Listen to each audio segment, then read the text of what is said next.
Welcome to the real leaders of net zero on the bid. I'm your host, Mark Wiedman. In this mini-series, we're learning from the companies and business leaders at the forefront of the transition to a net zero economy. Our first two episodes focused on wind power and technology. Today, we're talking about utilities, the energy needed to power and heat our homes, businesses, communities, and cities. Joining me is MacGregor, CEO of Engie, a leading global utility based in France. Engie provides electricity to 27 countries in Europe and 48 countries worldwide. Engie has been in the energy business since the Industrial Revolution. They've seen energy sources shift from coal to oil to natural gas and now to renewables. They've put carbon neutrality at the core of their business strategy, even their reason for existence. The company's roots trace back to the Universal Suez Canal Company back in 1858 to build the Suez Canal. That transformed the shipping industry and has been a vital part of global trade ever since. As we now move to a low-carbon economy, how will Engie help transform the utility sector next?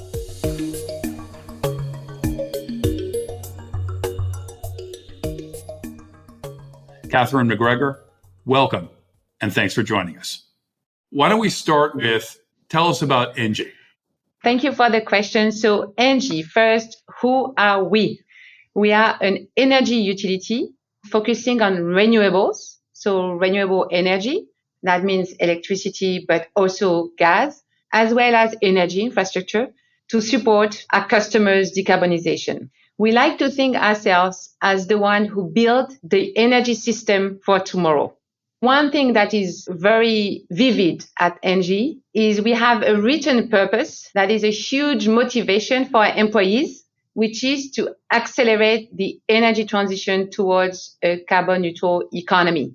And that purpose is not just buzzwords written somewhere. It's something that makes people tick every day and actually drives a lot of the strategic choices that we made as a company in order to focus on less stuff, less different activities, more aligned to our purpose. The transition to a low-carbon economy, which is the purpose of the whole enterprise of Engie, what are the main areas where you're driving that mission? Two things. One, which is around growing our renewable portfolio. So that's renewable electricity. So for that, it's very simple. We have to be good. We have to be best in class. We have to have a operational excellence. We have to be in the right countries. We have to have the right competency and we have to have the right ambition. So for that, we have set ourselves an ambition of 50 gigawatt to 2025 and 80 gigawatt to 2030. Today, we're at 34. So we are really working hard. And of course, as we develop renewable electricity capacity, we are helping to change the mix of energy production to a low carbon economy. So that's one key axis. Second key axis is working with our customers, finding solutions to decarbonize their own operations. And this is, for example, working with plants management to take over and decarbonize their utilities, to put solar panel on their roof, and to help them being also more energy efficient. So that is a second business that we are pushing hard, which has a massive impact on our customers and therefore on the overall economy. Another aspect of our actions is on the gas side. As you know, we have an origin in gas. We used to be Gaz de France. We continue to be convinced that gas is going to be very important in the future energy mix. But of course, you have to decarbonize this gas. And this is really exciting for us because we are working on biomethane solutions, but also, of course, on hydrogen, which is a bit the ultimate decarbonized gas, which is going to be a very important role. I want to be complete and mention the fact that, of course, on ourselves, we are also very demanding, and we have set ourselves the goal to be at carbon neutrality by 2045 on all scopes. And so for this, of course, we have a very strict roadmap of decarbonizing our own operation, but also working with our suppliers and also even from a gas sales standpoint to make sure that we reach that neutrality. Let me try to interpret what you're saying to be very specific. You're saying by 2045 that you will have a zero carbon footprint including through how your customers use your products. How are you going to get there, Catherine? It is all about decarbonizing the gas. And today we have line of sight for biomethane, potentially e-methane, which is a derivative of hydrogen, and of course, green hydrogen, which is the ultimate zero carbon gas. And we are seeing we have line of sight for gas to be a combination of these three components, and that will allow us to get to carbon neutrality. You talked about biomethane. What's biomethane? Biomethane is actually the same molecule as natural gas, which is fantastic. Why? Because you can use biomethane in existing infrastructure. You make it by using waste, whether it's agriculture waste, industrial waste, or food industry waste, and you put it in a big container at a certain pressure and temperature, but nothing too stringent. And after some time, you get biomethane. And that gas, you can inject it back directly to your network. And this is really fantastic because obviously it's a very locally produced gas, which, from an economy standpoint and impact on your local ecosystem is interesting when it is well managed. It has obviously to be well managed. And then you inject it and then you can reuse it exactly as you are natural gas today, which frankly, from a cost standpoint, because one of the key things for the energy transition is cost. So as much as we can reuse existing infrastructure, we will be winning. And biomethane allows you to do that. And green hydrogen, what's that? Green hydrogen, you need green electricity, low carbon electricity, and then you need electrolyzer and you need water. Electrolyzer is a technology. There's several, obviously, manufacturers of that. And from that process, you get green hydrogen, which is a gas. And green hydrogen has many, many, many potential applications. It is very versatile. It is today, apparently, the only credible solution to decarbonize hard-to-abate industries as well as heavy transportation. Hard to abate industries, heavy transportation. Why is green hydrogen the only long-term credible solution? Because the power that you need in the processes of these industries or for this heavy transportation is such that seriously difficult to envisage an electricity-based only solution. Whether it's freight, rail transport, heavy rail transport, whether it's heavy industry, very, very difficult. If you look at, for example, the steel industries, what they are looking at is obviously moving away from coal and from furnaces to a process which is called DRI, which will rely on gas. First, they will use normal gas, and then they will move to hydrogen as their processes mature. So hydrogen seems to be really the solution that is going to be enabling some of the last CO2 emitters to decarbonize. Maybe one point also to put things back in perspective is H2 is a gas, and a gas has unique properties. It can be stored and it can be transported. And it's very important when you think about electricity. Electricity today is very, very difficult to store. You can store it short term, but very, very difficult to store electricity across several months or through a season. So this is why, when you look at green hydrogen, it does goes really well as a very viable solution when obviously we get the economics right, which is still a challenge. So hydrogen solves two problems. One is long-term storage of energy, but the second is also the application of intense energy in a specific place, which is necessary for heavy transport as well as industry. You've talked about electrification as well. Yeah. For Engie, is electrification a threat or an objective? Oh, no, we love electrification. We have a capacity of 100 gigawatts of electricity production. We are electricity producer today, so we welcome electricity. What we are convinced about is the fact that electricity will not be the only solution. And we are pushing and advocating a very balanced mix for the energy transition, an energy mix that will be diversified, that obviously will rely a lot on electricity, but will be complemented by gas because gas can be stored, can be transported. And we really feel that, a scenario where you would, just imagine 2 seconds that everything gets electrified. You need to have an infrastructure on electricity that is able to absorb your peak demand. And that will require absolutely massive investment in the electricity infrastructures in our country, which are already quite mature. And frankly, the cost of that, in my mind, would be unbearable. The cost of the energy transition, Mark, is something that we should be obsessed about. Because if we get it wrong, there will be such a pushback and a backlash from societies that we might actually have to go backwards, which would be dramatic.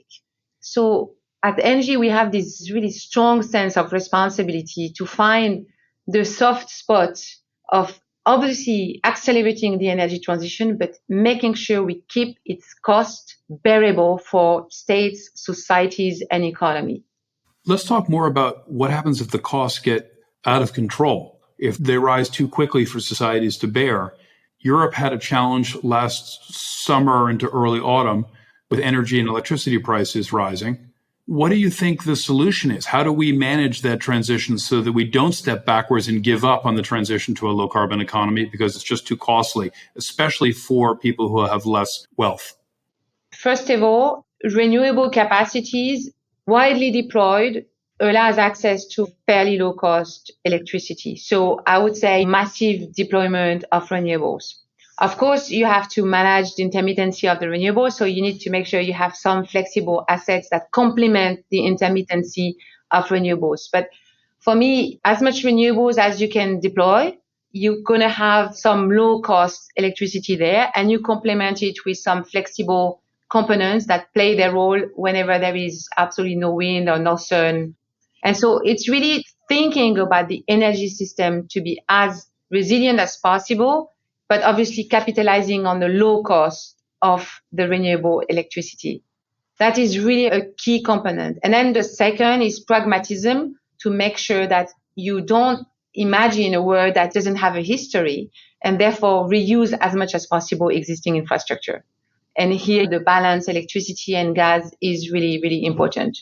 And then the third point, it's softer. It's about also how to get a better social acceptance of these new projects, because every time you do new projects, you have pushback. So we need to obviously, and this is something we think a lot about, is how do we engage with local stakeholders?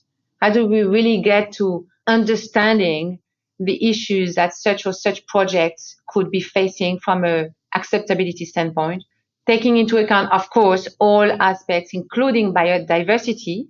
And this is this responsibility we have as an industry player, is to really be exemplary in the way we deploy this project, because otherwise could be pushed back and then we are stuck, can't develop the renewable capacity. And then frankly, the costs could be crazy. What do you say to critics who say, you're making me as a gas user pay for this transition? I can't afford it. My income has not been rising. And these climate problems that you're talking about are in the distant future. And why is that my problem? Why do I have to bear the cost? First of all, let me just pause here, Mark, because this is a really important question. I want to answer it right. The incremental cost of the energy transition is something that, one, we have to minimize, and two, we have obviously to make sure that it is distributed in as socially responsible way as possible. And I think we're going to have to be very careful, particularly for certain consumers who are probably the least privileged, and to make sure that we have the right tariffs for these people. And I think working closely with the government on this is going to be very important. Every government in Europe is obviously thinking about that. And we do have a lot of constructive dialogue with the governments to try and help find solutions, as well, of course, as our consumers. But it is a very important concern.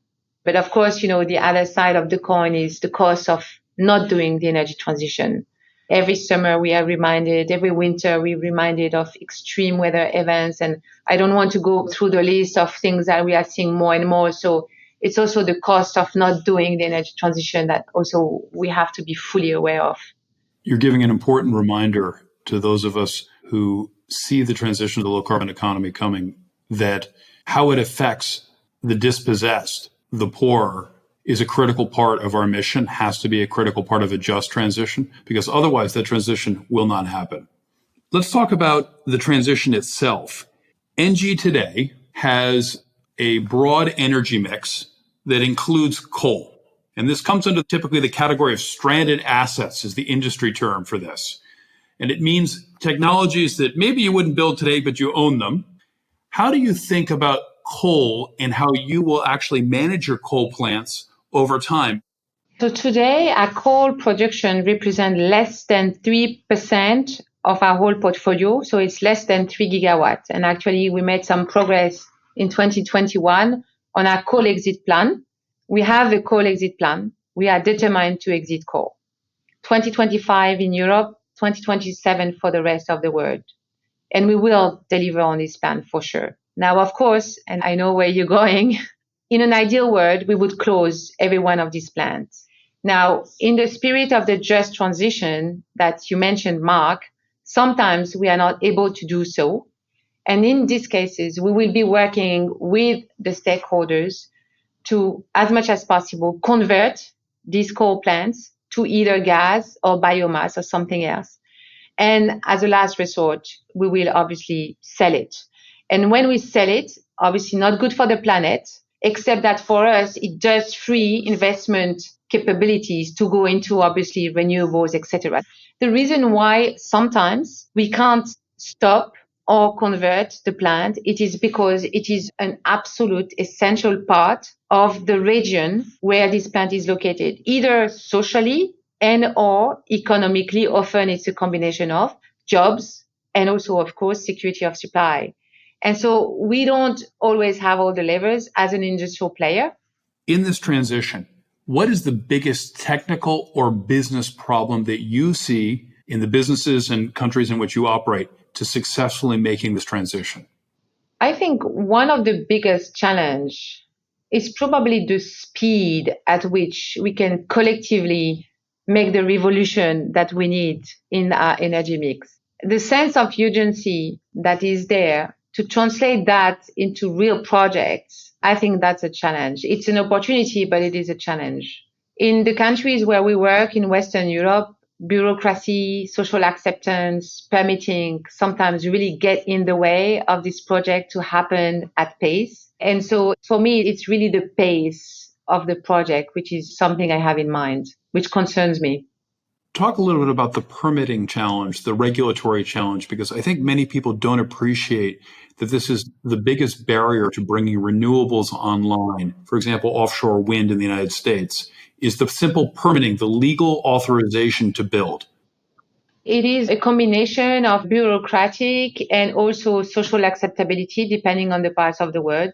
And so I think collectively, policymakers, regulators, also local authorities, but I would say almost citizens, we should try and converge more on the urgency that there is to develop a huge amount of renewable capacity in order to accelerate this energy transition. For me, that's really the key thing. It's the pace. So pick up the pace and make it smoother and quicker to put up the technologies and businesses that will actually allow us to decarbonize. Absolutely. Pick up the pace. Let's talk about this chicken and egg problem you've mentioned before. What is that problem from your perspective? Chicken and egg, it's quite typical on hydrogen, where you want to produce hydrogen in certain quantities. So you want to develop a big project to produce hydrogen, but you need customers. You need people who are going to buy your hydrogen. The only thing is that today you have two problems. Either you have a client who already uses hydrogen, but he uses hydrogen, which is very cheap. So he's going to say, well, actually, I will buy your green hydrogen, but it needs to be at the same price as my gray hydrogen. So here already you have a bit of a discussion. And then you have another type of clients that say, yes, I will need your hydrogen, but I need first to spend 1 billion euros to change my process, because right now I have a furnace and I need to move to a DRI process. And this is going to cost me whatever, 1 billion. Bear with me. So that's a little bit some of the chicken and egg problems, I think, illustrated with my simple example. Of course, I'm simplifying for the sake of a discussion, but it's really about I need clients in order to invest in my production facility. And of course, these clients are waiting for me to start producing at high enough volume that I can get the cost down. simplified a bit, but that's what we mean by chicken and egg.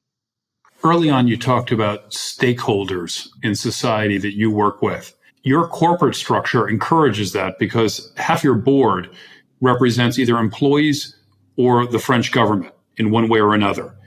How do you think about stakeholder capitalism? What does it give you as an advantage, and where is it a constraint relative to simply focusing on shareholders? Well, I think a lot about this.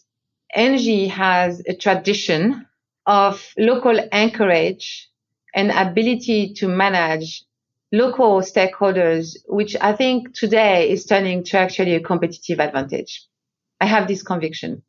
Ability to have strong social dialogue, ability to engage local citizens, elected partners, local company, local suppliers, in order to move on with our projects, get them accepted, de-risk projects to a very large extent. And I think this is a bit of something we have at Engie, which is quite special, quite differentiating. And I feel it's really giving us an edge in a world where that aspect of doing business is more and more important. You're about a year into your role as leader of Engie. What are your priorities for the next year? All right. Priorities for Engie for 2022 is clearly around execution. We are on a path. We want to grow on the renewable front, renewable electricity, renewable gas, renewable heat even. We want to continue to partner with our clients to help them decarbonize their operations. And we have a lot of expertise, a lot of solutions to bring to the table to help them do that.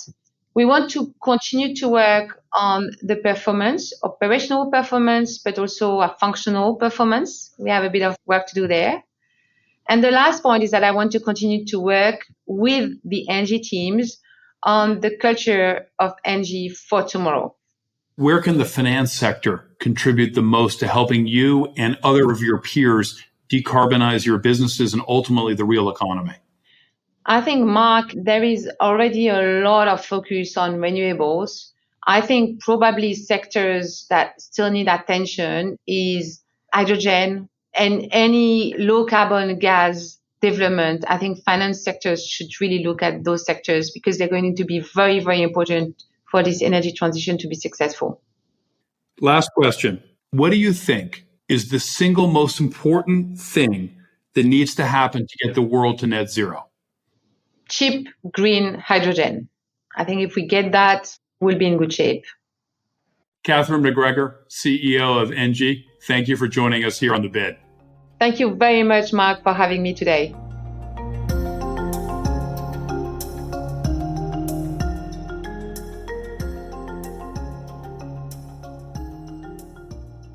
This information is for informational purposes only and is prepared by BlackRock, is not intended to be relied upon as a forecast, research, or investment advice, and is not a recommendation, offer, or solicitation to buy or sell any securities or to adopt any investment strategy.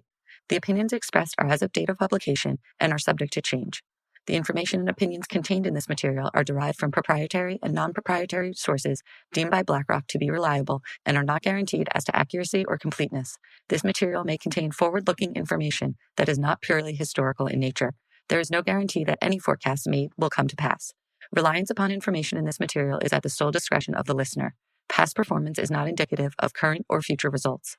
The information provided is neither tax nor legal advice, and investors should consult with their own advisors before making investment decisions. The value of investments and the income from them can go down as well as up, and you may not get back the amount invested. BlackRock does and may seek to do business with companies covered in this podcast. As a result, listeners should be aware that the firm may have a conflict of interest that could affect the objectivity of this podcast. In the US and Canada, this material is intended for public distribution. In the UK and non-European Economic Area, EEA, countries, this is issued by BlackRock Investment Management UK Limited, authorized and regulated by the Financial Conduct Authority, registered office 12 Throgmorton Avenue, London, EC2N 2DL. Telephone +44 020 7743 3000. Registered in England and Wales, number 02020394. For your protection, telephone calls are usually recorded. Please refer to the Financial Conduct Authority website for a list of authorized activities conducted by BlackRock. In the European Economic Area, EEA, This is issued by BlackRock Netherlands BV, is authorized and regulated by the Netherlands Authority for the Financial Markets. Registered office, Amstelplein 1, 1096 HA, Amsterdam. Telephone 020-549-5200. Telephone 3120-549-5200. Trade register number 1706-8311. For your protection, telephone calls are usually recorded. For investors in Switzerland, this is marketing material. In Singapore, this is issued by BlackRock Singapore Limited, company registration number 2000101443N. This advertisement or publication has not been reviewed by the Monetary Authority of Singapore. In Hong Kong, this material is issued by BlackRock Asset Management North Asia Limited and has not been reviewed by the Securities and Futures Commission of Hong Kong. In Australia, issued by BlackRock Investment Management Australia Limited ABN 1306165965975 AFSL 230523 BIMAL. The material provides general information only and does not take into account your individual objectives, financial situation, needs, or circumstances. Before making any investment decision, you should assess whether the material is appropriate for you and obtain financial advice tailored to you, having regard to your individual objectives, financial situation, needs, and circumstances. In Latin America, this material is for educational purposes only and does not constitute investment advice, nor an offer or solicitation to sell or a solicitation of an offer to buy any shares of any fund, nor shall any shares be offered or sold to anyone in any jurisdiction in which an offer, solicitation, purchase, or sale would be unlawful under the securities law of that jurisdiction. If any funds are mentioned or referred to in this material, it is possible that some or all of the funds may not have been registered with the securities regulator of Argentina, Brazil, Chile, Colombia, Mexico, Panama, Peru, Uruguay, or any other securities regulator in any Latin American country, and thus may not be publicly offered within any such country. The securities regulators of such countries have not confirmed the accuracy of any information contained herein. The provision of investment management and investment advisory services is a regulated activity in Mexico, thus is subject to strict rules. For more information on the investment advisory services offered by BlackRock Mexico, please refer to the Investment Services Guide available at www.blackrock.com/MX. Copyright 2021, BlackRock Incorporated. All rights reserved. BlackRock is a registered trademark of BlackRock Incorporated. All other trademarks are those of their respective owners.